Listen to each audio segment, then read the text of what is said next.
All right, Katie, thank you. This is now a live look from the Kennedy Space Center down in Florida, again on the Atlantic side, where we are under a minute from the scheduled launch here of the Artemis II rocket headed back to the moon. As we mentioned a few moments ago, there are 4 astronauts on board, 3 Americans and 1 Canadian. And as Katie underlined as she headed into the weather about what a historic moment this is, this will be the first time in 50 years that Americans have been headed back to the moon, and again, we're hoping to land on the moon. Look at the bottom there. The fire is off, the smoke is off, and the Artemis II rocket, the most powerful rocket to ever launch as part of a space launch, is now up in the air. So far, so good as our camera heads up following the smoke trail. I imagine most of that is vapor, but what an incredible liftoff. So much power.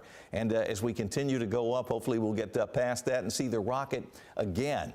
But as Katie mentioned, this will be the first of several of these Artemis II missions that will send our people first around the moon several times, where they will collect a lot of data that will eventually end up with us putting boots on the moon again, with the idea of creating a base there that will one day help us to launch to Mars. Incredible. So the Artemis II rocket is up. That is good news, and we're going to continue to follow this as it continues out of the lower atmosphere and eases its way into the upper atmosphere. And this will be a mission that will be a relatively quick trip, and from what I have gathered from the mission, they are essentially going to go up, go around the moon, and then head back to Earth.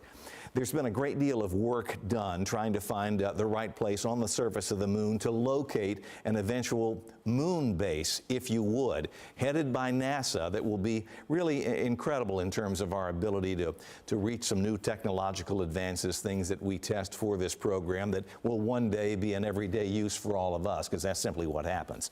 I remember back in the 60s, I'm a man of a certain age, where we were launching the space program for the first time. It was incredibly exciting. And it got an entire generation of young people interested in space travel, really fascinated with science. And Katie, you were part of that, inspired by that. I know your father was an Air Force pilot, and you got to be beside yourself. Yeah, and growing up in a military family, I think helps, you know, put this in the forefront of your mind of travel and flight. And this, for me personally, is a really exciting moment because, as you mentioned, growing up and being able to watch some of these earlier missions with Apollo. My parents, you know, they have the story of... Did you see what happened there? It looked like some of the initial rocket boosters had released. Yep, looks like it.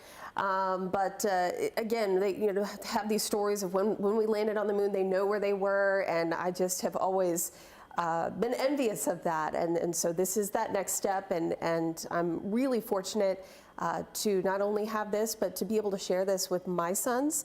And, you know, dream big. Maybe someday they'll become an astronaut, and maybe they'll go to Mars. Who knows? I can remember being a little fella, and all I wanted for Christmas was a space helmet, because we all wanted to be a part of, you know, what was going on. Now, what we have just witnessed, folks, this really is the most dangerous part of a mission like this. And fortunately, they have lifted off. All indications are that things are going swimmingly, and that's so nice to see as well.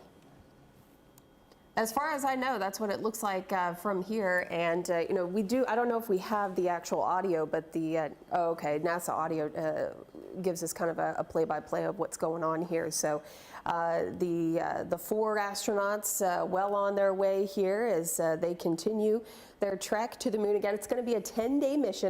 And one of the interesting things, I think, is the fact that they're going to orbit the Earth first, make sure that everything is good with Orion. Orion is the lifeboat. That is the capsule that the 4 astronauts are in. And then the SLS is the rocket that is sending them to the moon.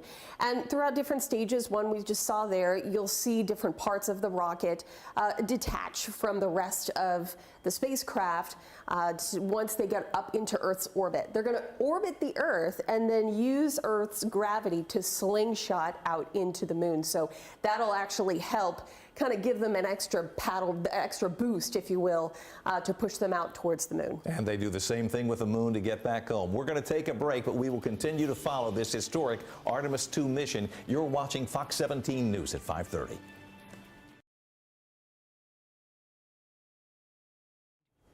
Welcome back, everybody. I'm Scott Couch here in the Fox 17 News studio. What you're looking at is more live coverage, this from the NASA feed of the Artemis II rocket that, as Katie mentioned a moment ago, will be going around the Earth one time before heading out to the moon. Katie, this is so cool to see the actual images, and we're switching back and forth between different images. Again, this feed is coming directly from NASA. Yeah, this is in all vantage points here from not only the rocket, but from the crew on the ground that is helping them get to space. And their mission has started, and this will be 10 days now of folks on Earth at NASA. Making sure that all things are all things are good. And again, one of the reasons why they'll orbit the Earth first is to make sure that everything is a-okay before they leave the lower Earth orbit. Right. And keep in mind that it is the last 25 years, astronauts have been sent to space, but they have only been in the lower Earth orbit. This will be the first time in 50 years for humans to leave Earth's orbit and head to the moon. So that puts it in perspective here that, yes, we've had several missions to space, but we've all been circling Earth, and we've been fairly, we'll say, relatively close to home. We are going to be sending these astronauts far, far away, 250,000 miles away from Earth. Just a short trip. Katie, I'm told they're actually throttling down so that they can establish orbit. And to your point a moment ago, what the astronauts are doing, and again, to make sure, like you said, everything is okay before they head further out to the moon, but they're also headed around the Earth and using the Earth's atmosphere and the slingshot effect to propel them deeper into space. And on that happy note, we are going to take a break. We'll be right back. You're watching live coverage of the Artemis II launch from NASA on Fox 17 News at 5:30.